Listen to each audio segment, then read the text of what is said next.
الحمد للہ رب العالمین والعاقبۃ للمتقین والصلاة والسلام علی سید الانبیاء والمرسلین وعلی آلہ واصحابہ اجمعین وبعد۔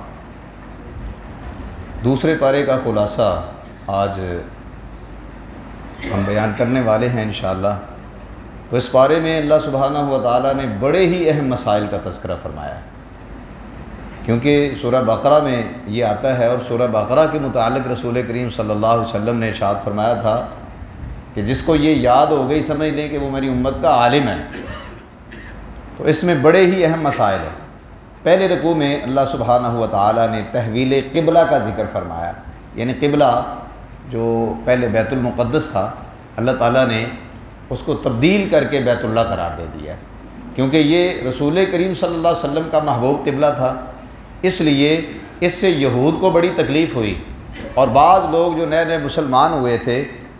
ان کے دل میں بھی بیت المقدس کی زیادہ محبت تھی، اس وجہ سے ان کے دل میں بھی یہ بات آئی، لیکن ایمان والے اس کے اوپر قائم رہے۔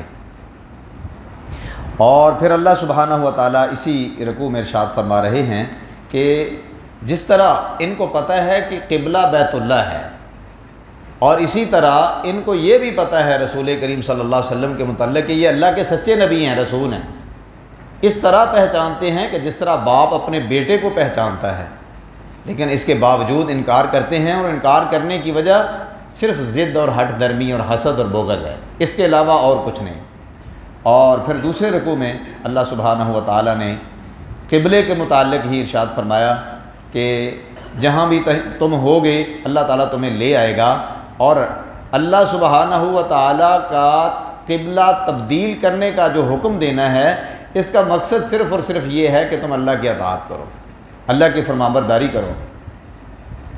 اور پھر فرمایا کہ تم مجھ سے ڈرو، لوگوں سے نہ ڈرو، اور پھر اس کے بعد فرمایا تم مجھے یاد کرو، میں تمہیں یاد کروں گا، اور میرا شکر کرو، کفر نہ کرو۔ یاد کرنے سے مراد کیا ہے کہ تم مجھے یاد رکھو، ہر معاملے میں دل میں بھی یاد رکھو، ذکر اذکار بھی کرو، لیکن میرے احکامات کو بھی یاد رکھو۔ اگر تم میرے احکامات کو یاد رکھو گے ہر معاملے میں تو میں تمہیں یاد رکھوں گا۔ اور پھر تیسرے رکوع میں اللہ سبحانہ و تعالیٰ نے ایمان والوں کو صبر کی تلقین فرمائی نماز کے ساتھ، اور فرمایا کہ اللہ سے مدد طلب کرتے رہو۔ پھر شہید کے متعلق ارشاد فرمایا کہ وہ زندہ ہے، اس کو مردہ نہ کہو، لیکن اس کی زندگی کا تمہیں احساس نہیں کہ وہ کس طرح کی زندگی ہے۔ اور پھر یہ بھی ارشاد فرمایا کہ میں تمہیں ضرور آزماؤں گا، تکلیف دے کر، مصیبت دے کر۔ جو میرے بندے ہیں وہ انا للہ و انا الیہ راجعون کہتے ہیں۔ اور پھر صفا اور مروہ کا تذکرہ ہے اس میں، اور اس کے بعد رب العالمین نے اس بات کا ذکر فرمایا ہے کہ جو اللہ تعالیٰ کی آیات کو چھپاتے ہیں بعد اس کے کہ واضح ان کے پاس دلائل موجود ہیں کہ اصل میں مسئلہ یہ ہے، لیکن پھر بھی چھپاتے ہیں، فرمایا ان کے اوپر اللہ کی بھی لعنت ہے اور لعنت کرنے والوں کی بھی لعنت ہے۔ پھر چوتھے رکوع میں اللہ سبحانہ و تعالیٰ نے ارشاد فرمایا اپنی توحید کا ذکر، اور پھر اس کے دلائل بیان فرمائے،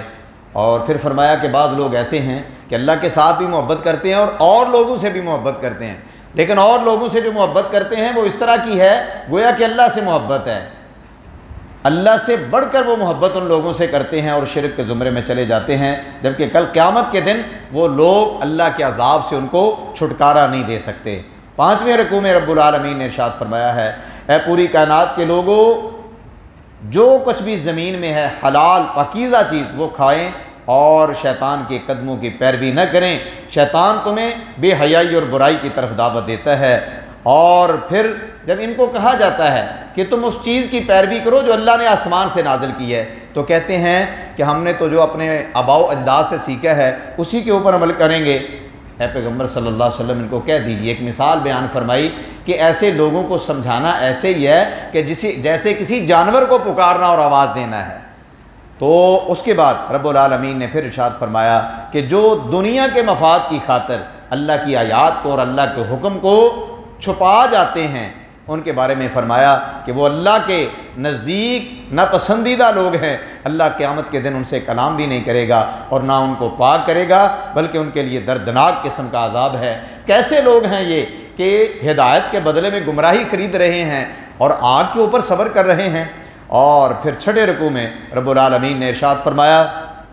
کہ نیکی یہ نہیں ہے کہ تم اپنے منہ کو مشرق کی طرف موڑو یا مغرب کی طرف موڑو، حقیقت میں نیکی کیا ہے کہ تم اللہ کے اوپر ایمان لے آؤ، آخرت کے دن کے اوپر، کتابوں کے اوپر، ملائکہ کے اوپر، نبیوں کے اوپر، اور پھر اللہ کے راستے میں لوگوں کو مال دو، یتیموں کو، مسکینوں کو، مسافروں کو، اور جو بھی سوال کرنے والے ہیں، اور گردنوں کے آزاد کرنے میں، نماز قائم کرنا، زکوٰۃ ادا کرنا، اور اپنے کیے وعدے کو پورا کرنا، یہ نیکی ہے، اور صبر کرنا تنگی میں، مشکل میں، یہ نیکی ہے، اور جو لوگ ایسا کرتے ہیں وہ متقی اور پرہیزگار ہیں۔ پھر فرمایا تمہارے اوپر اللہ تعالیٰ نے ایک قانون لاگو کر دیا ہے، وہ ہے قصاص کا قانون۔ اگر کوئی قتل کرے گا، مرد کے بدلے میں مرد، عورت کے بدلے میں عورت، اور اسی طرح غلام کے بدلے میں غلام، اور پھر اس کے احکامات بیان فرمائے، دیت،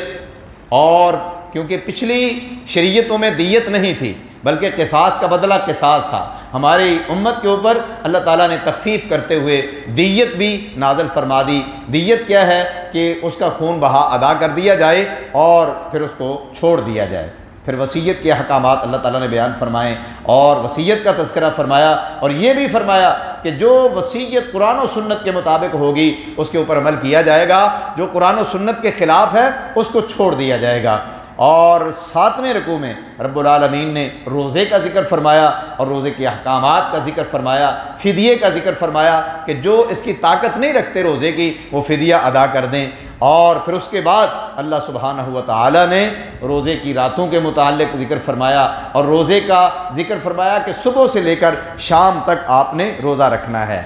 اور 8ویں رکوع میں رب العالمین نے ذکر فرمایا ہے چاندوں کے متعلق کہ یہ جو چاند نکلتا ہے، پھر ہلال ہوتا ہے، پھر قمر بنتا ہے، پھر بدر ہوتا ہے، یہ ساری چیزیں اس لیے ہیں تاکہ لوگوں کو پتہ چل جائے کہ یہ مہینہ چڑھ گیا ہے اور آج مہینے کی اتنی تاریخ ہوگی۔ اور پھر رب العالمین نے ارشاد فرمایا کہ تم جب عمرہ کر کے واپس آتے ہو نا مدینہ پاک میں تو اپنے گھروں کی پشتوں کی طرف سے داخل نہ ہوا کرو، یہ کوئی نیکی نہیں ہے۔ اور پھر رب العالمین نے ذکر فرمایا ہے ایسے لوگوں کے بارے میں کہ جو شرک کے اوپر قائم ہیں اور مشرکین ہیں، ان کے ساتھ قتال کرنا ہے، تو پھر فرمایا جہاں کہیں ملیں ان کو قتل کر دو اور ان کے ساتھ لڑائی کرو، کیونکہ انہوں نے اللہ کے گھر سے تمہیں نکالا ہے، تمہارے گھروں سے تمہیں نکالا ہے، اس کے بدلے میں تم ان کے ساتھ لڑائی کر سکتے ہو، اور اگر تم حرمت والے مہینوں میں جاتے ہو اور یہ آگے سے پھر لڑائی کرتے ہیں تو تمہیں بھی اجازت ہے، تم بھی لڑائی کر سکتے ہو۔ اور پھر اسی رکوع میں حج کے احکام اللہ تعالیٰ نے بیان فرمائے، اور اسی طرح 9ویں رکوع میں بھی اللہ تعالیٰ نے مکمل طور پر حج کا تذکرہ فرمایا اور حج کے احکام بیان فرمائے، اور ان میں سے 2 لوگوں کا تذکرہ فرمایا، 2 قسم کے لوگوں کا، ایک وہ کہ جو اللہ سے مانگتے ہیں صرف دنیا، فرمایا اس کے لیے آخرت میں کوئی حصہ نہیں ہے، اور کچھ لوگ ایسے ہیں دنیا بھی مانگتے ہیں اور آخرت بھی مانگتے ہیں، فرمایا یہ لوگ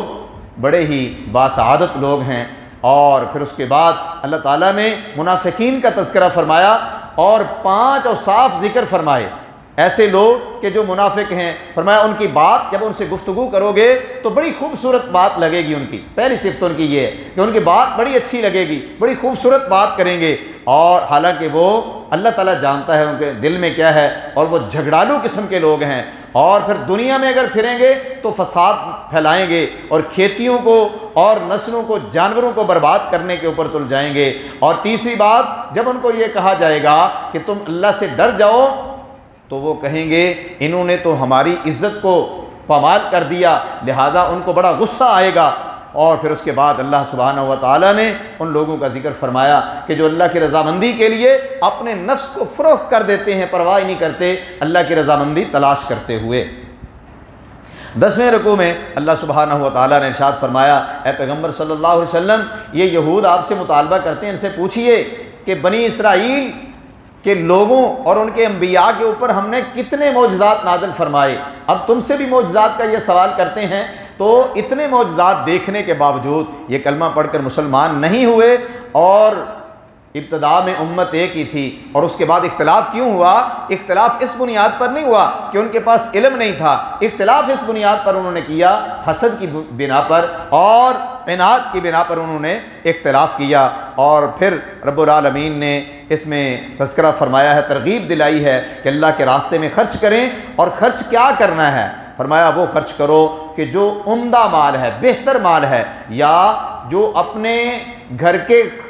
سامان یعنی اخراجات سے بڑھ کر ہو، وہ اللہ کے راستے میں خرچ کر دیں۔ اور پھر قتال کا ذکر فرمایا اور اس کی ترغیب دلائی، اور پھر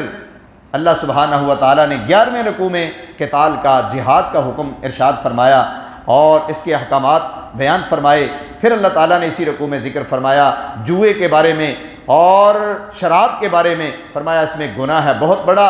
گو کہ اس میں تھوڑا بہت نفع ہے لیکن نفع اس کے گناہ سے بہت کم ہے۔ اور پھر رب العالمین نے اس رکوع کے آخر میں ارشاد فرمایا کہ کوئی مومن اپنی بیٹی کا نکاح مشرک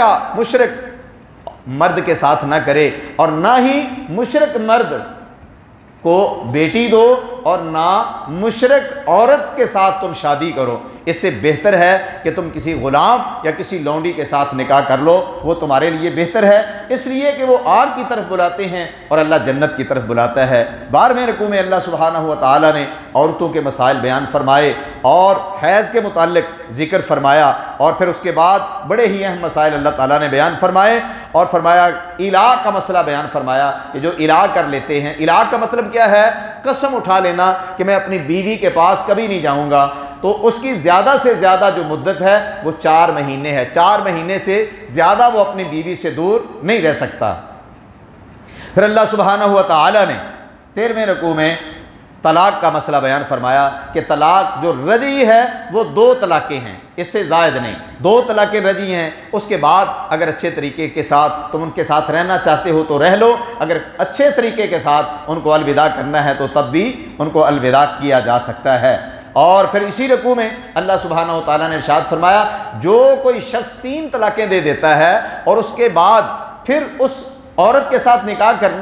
کرنا چاہتا ہے تو اس کے لیے حلال نہیں ہے۔ بعض لوگوں نے یہاں سے نکالا ہے حلالہ، جبکہ اس کے بارے میں شریعت نے منع فرما دیا، بلکہ لعنت فرمائی اللہ اور اس کے رسول نے حلالہ کرنے والے پر اور کروانے والے پر۔ تو اللہ سبحانہ و تعالیٰ نے یہاں ذکر فرمایا ہاں اگر وہ عورت کسی اور شوہر کے ساتھ نکاح کر لیتی ہے اور وہ اس کو ویسے طلاق دے دیتا ہے یا فوت ہو جاتا ہے تو وہ عورت پہلے شوہر کے لیے حلال ہو سکتی ہے۔ اور پھر اس رکوع کے آخر میں اللہ تعالیٰ نے ارشاد فرمایا ہے کہ جب تم طلاق دے چکو اپنی عورتوں کو اور وہ اپنی عدت کو پہنچ چکیں تو پھر ان کو اچھے طریقے سے یا تو روک لو یا پھر ان کو طلاق دے دو، اللہ کی آیات کو مذاق نہ سمجھیں۔ اور پھر اللہ سبحانہ و تعالیٰ نے 14ویں رکوع میں ارشاد فرمایا ہے کہ جب وہ تم اپنی عورتوں کو طلاق دے چکو پھر ان کو روکو نہ۔ ایک طلاق ہو گئی ہے، طلاق دینے کے بعد پھر اگر اس کا شوہر اسے نکاح کرنا چاہتا ہے دوبارہ تو ان کو نہ روکو۔ اور پھر دودھ پلانے کی مدت کے بارے میں طلاق ہو جاتی ہے تو بچے کو کتنی مدت تک دودھ پلایا جا سکتا ہے، اس کی مدت کا تعین فرمایا کہ 2 برس مکمل۔ بعض نے کہا کہ جی نہیں 2.5 سال دودھ پلانا ہے، جبکہ وہ صریحاً قرآن پاک کی اس آیت کی خلاف ورزی ہے۔ اور پھر دودھ کے احکامات کا تذکرہ اللہ سبحانہ و تعالیٰ نے فرمایا ہے کہ نہ